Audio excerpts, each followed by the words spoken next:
a change of heart in that regard. Now, let me say this. Cade Cunningham is special.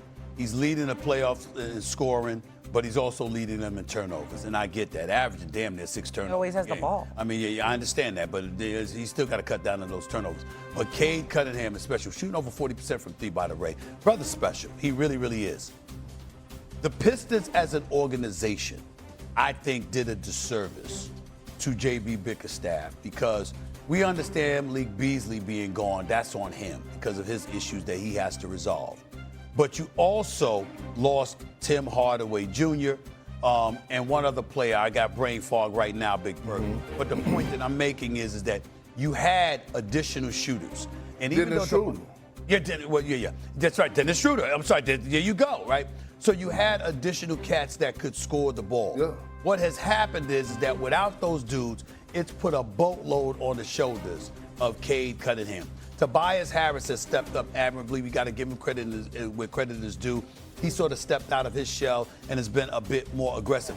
Jalen Duren has been a virtual no-show. The brother was averaging 19 points a game in the regular season. He's down to 10 in the postseason on 50% shooting, but the level of activity, I mean, even Coach Bickerstaff benched him. He's just not doing the kind of things that you need him to do and to have the impact that you need him to have. In the end, he was never supposed to be your secondary scorer. You want that from a guard or a small forward, somebody that's on the perimeter with the ball in their hands to help out Cade Cunningham. The Detroit Pistons do not have that. Cleveland has it in droves. They have it in Mitchell. They have it in Harden. They have it in Strus. They have it in Schroeder. I mean, they've got cats that can put the ball in the hole from the perimeter.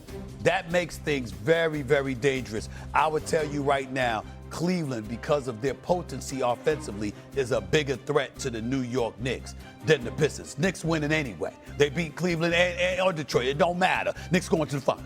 Knicks going to the finals. You understand? But Cleveland is a bigger threat than Detroit because of their offense. I think Max Strus is still hitting threes after last night. Perk, what do you think?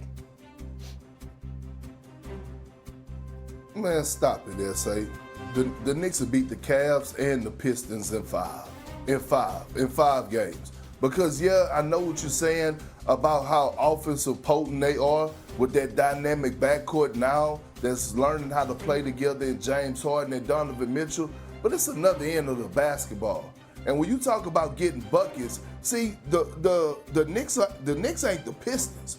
When you talk about guys in that offensive system and what they done put in place, Karl Anthony Towns, Big Body Brunson, Mikal Bridges has finally found his stride. The Knicks offensively have two. And when you talk about OG Anunoby, the new modern day Scottie Pippen, he's a problem in himself. So when you just think about that, it's Cleveland already still struggle defensively. Now, they've been getting stops of late, but they're not just holding teams under 100 points. Guys are still scoring on them. Tobias Harris has still been pretty damn productive throughout the course of this series. The Knicks, in my opinion, are the best offensive team in this postseason right now. When you look at their offense compared to everyone else's, the way that they're able to knock down threes, their percentages from the three-point line, how deep they are. McBride has found his rhythm. Jordan Clarkson. They have too many weapons offensively, and that damn Karl Anthony Towns. He is a matchup problem for anyone. I know Evan Mobley won the Defensive Player of the Year a couple years ago. I get that part of it.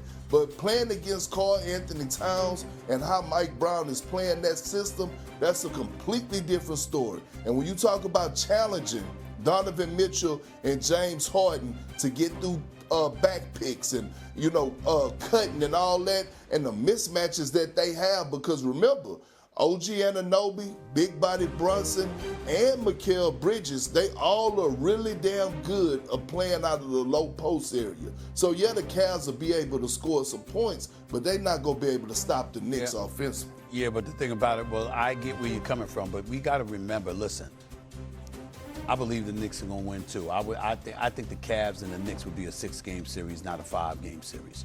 But I want to say this. The Knicks have gone against the Atlanta Hawks and the Philadelphia 76ers. Ain't nobody writing home about either defense. We just got to remember that. You understand? As efficient as the Knicks have been, And as impressive as they have been offensively, particularly with this 7-game playoff winning streak, who they went against matters.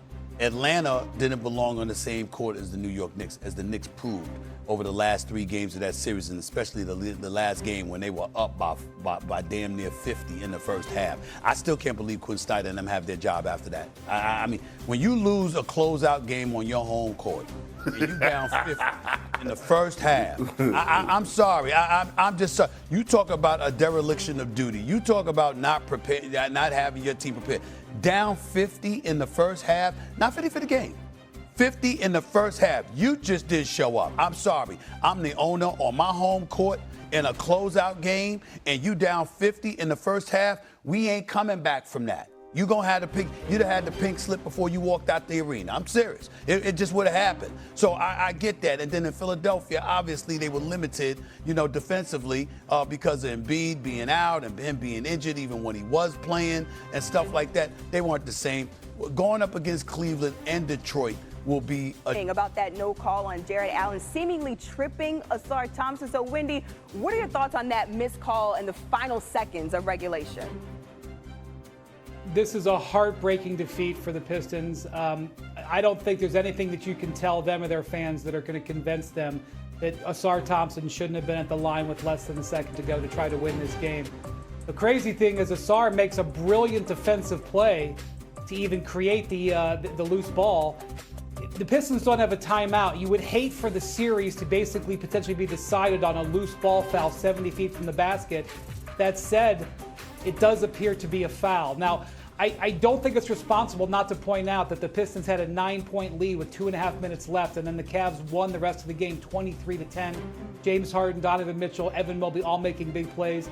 But if I was a Pistons fan today, you couldn't tell me anything other than that should have been a foul. Yeah, this is all that Pistons fans could talk about right now on social media from last night. Now, extremely tight series between these two teams. What is the biggest question for the Pistons heading into Game 6, though? Well, the big thing that happened here is Detroit's supporting cast let Cade Cunningham down the stretch. And this has now happened several games in a row. Jalen Duren benched for the entire fourth quarter and overtime. This is a guy who I voted for on my All-NBA ballot and All-Star this year. He is absolutely not contributing when the Pistons need it. Tobias Harris, who's been one of the stars of the postseason, is 1 for 13, shooting in the last 2 second halves. Duncan Robinson out with an injury. Cade Cunningham was on the verge of having a tremendous 40-point performance to win this game. The Cavs started trapping him, and the Pistons couldn't come to his rescue. That has been an undercurrent of this team, and that is a core reason why it's 3-2 Cavs. But again, if I was a Pistons fan, I wouldn't want to listen to that right now. Yeah, they're not trying to hear anything that you're saying right now, Wendy. Detroit, again, with their backs up against the wall. Game 6 is Friday at 7 Eastern here on ESPN. Wendy, thanks so much. Yeah, Amina, Wendy, the